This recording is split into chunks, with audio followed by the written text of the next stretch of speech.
যারা তাদের চিন্তাভাবনা পরিবর্তন করতে পারে না, তারা জীবনে কিছুই পরিবর্তন করতে পারে না।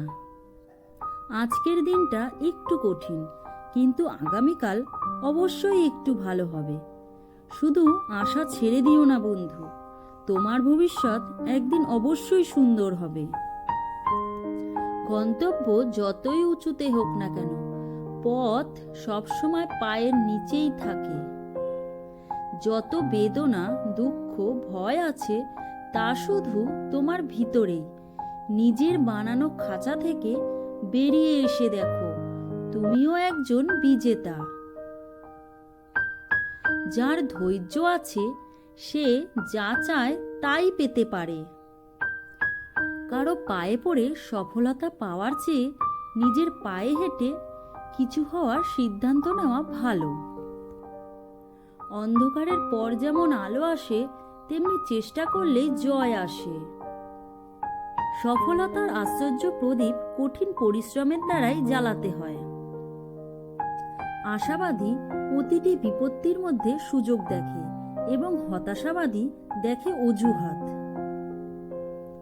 যে কাজে কাজের সীমা অতিক্রম করা হয় না, সে কাজে কোনো লাভ হয় না।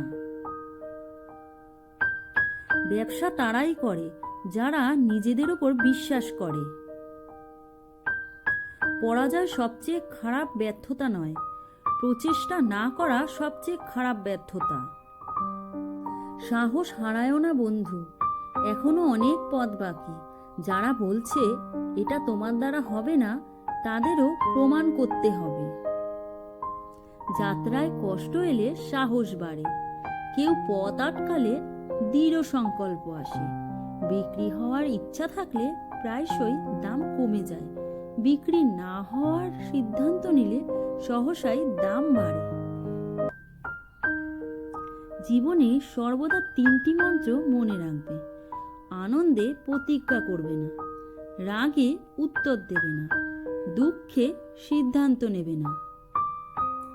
ঈশ্বরের দান কখনো কম হয় নয়, যা ভেঙে যায় তা সংকল্প নয়। পরাজয়কে লক্ষ্য থেকে দূরে রাখো বন্ধু, কারণ জয়ের বিকল্প নেই। জীবনে যত বাধাই আসুক না কেন, কখনো নিরুৎসাহিত হবে না, কারণ সূর্য যতই প্রবল হোক না কেন, তা কখনোই সাগরকে শুকায় না। তোমাকে এগিয়ে যেতে হবে, থেমে যাওয়া তোমাকে শোভা পায় না। কঠোর পরিশ্রমে যাদের নিষ্ঠা থাকে, ভাগ্যও তাদের সারথি হয়। যতদিন শিক্ষার উদ্দেশ্যে চাকরি পাওয়া, ততদিন সমাজে শুধু চাকরদের জন্ম হবে, মাস্টার নয়।